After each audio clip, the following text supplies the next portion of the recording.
Good day guys, Lore Master M here with another video. Initially I wasn't sure what to talk about with you guys, but I decided to go with something a little more broad, and then as I make more videos, narrow things down. So today we will be discussing one of my favorite topics, cosmic horror and mythology and religion. Let's begin.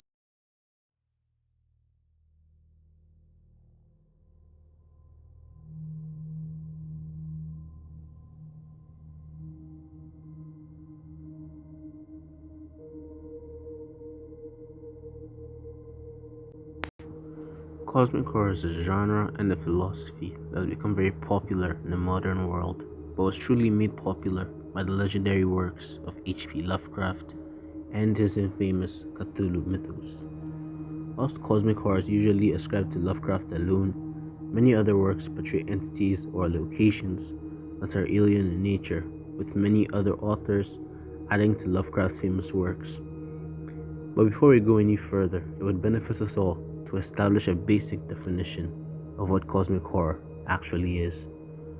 The short answer would be that cosmic horror is a philosophy that discusses the fear of the unknown. This leads to a myriad of other questions, such as what is this great unknown? How do we know it even exists? And if it does, why should we be afraid of it? All these questions end up being responded to with long, complicated, and usually ambiguous answers, some of which we'll attempt to break down in this very video. Awareness of the eldritch nature of the beings within Abrahamic scripture is slowly increasing, with interest in the descriptions of angels and even God, inspiring various alien but beautiful works of art. But cosmic horror is more than just multiple eyes and tentacles and fang mouths. It's about the horror of realizing how insignificant one is in the grand scheme of things. And in my opinion, no other medium depicts this better than religion, which brings us to pretty popular examples: Yahweh and his angels, the Malakim, also known as the Malaika. God may not, or he may, have tentacles and be covered in giant fang mouths and eyes, but God is about as eldritch as you can get. The Abrahamic God is a being that is thought to be unfathomable, existing beyond all things in a timeless and abstract state of being. Similarly, his angels are also considered to be abstract in nature, possessing no real form and existing within heaven, known in Hebrew tradition as Shamayim, a purely metaphysical realm where intellects or ideas are born, with these intellects referring to angels. Whilst heaven, God and his servitors are viewed as these holy beings of pure light, we should review the quote from the party's legend. It speaks of 4 holy men who enter the parties. What this term refers to is a matter of much debate, but it is typically seen as referring to heaven or paradise in this specific context. Entering this realm beyond our own had multiple, very disturbing effects. One would expect ecstasy or an equivalent response when viewing the celestial realm. But in this tale, and I quote, one looked and died, one looked and went mad, one looked and apostatized, and only one departed in peace. What exactly it is the other 3 saw is never spoken about, and paints an eerie picture of the fate that awaits the mortal minds of those who would venture beyond what is considered a mortal or physical existence. The abyss, also known as Tehom, is considered an equally dangerous location, described as the primordial chaos that existed before God created the universe, a realm of disorder wherein dwells the Prince of Darkness, the Devil, the Demon Sultan.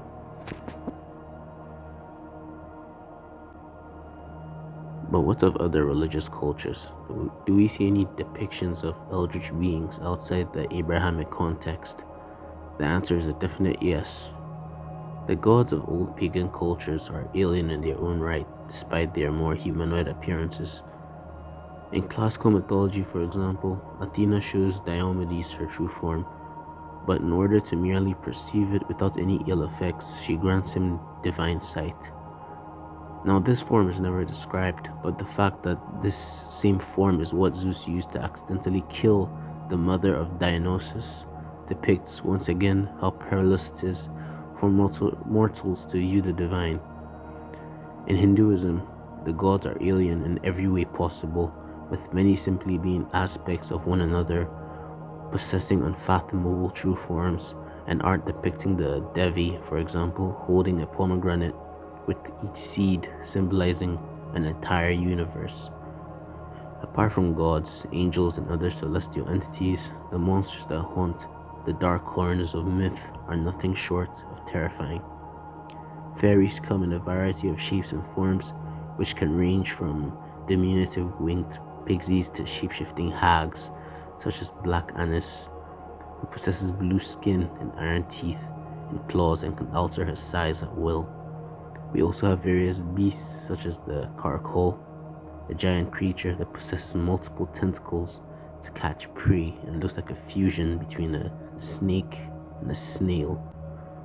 As a final example, we have the infamous demons, the inhabitants of the dark infernal regions of the universe, notorious for their various horrific shapes, which may include a fusion of random animal body parts, a corruption of the human or animal form, or simply something entirely alien, which isn't surprising for creatures that are said to dwell within a dark realm of pure chaos. Despite the popular opinion that cosmic horror is in direct opposition to religious views, where humans are perceived as having some form of importance, whereas in cosmic horror our existence supposedly means nothing, is additionally a stretch. In most cultures, the primordial man or the golden race is depicted as possessing divine power, immortality, etc., but usually only because we were created to act as the servants of the supreme god or the supreme being. In Babylonian myth, it is outright stated that humans were created simply to be the slaves of the gods. Whilst this may sound like a terrible ordeal on the surface, it's an interesting and broad topic which we'll discuss in detail in future videos, so we'll leave it alone for now. Regardless, human importance in religion is heavily exaggerated. The idea that heaven exists solely for humans is additionally a common misconception. In religions like Islam, the jinn are shown to be capable of worship and being rewarded for their piety in the afterlife.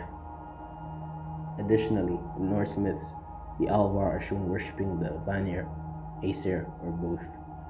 A better statement would be that the physical plane holds far more importance in religion than it does in most Lovecraftian works, which could be argued against by the fact that transcendent entities view us either as endearing, inferior, or with complete indifference.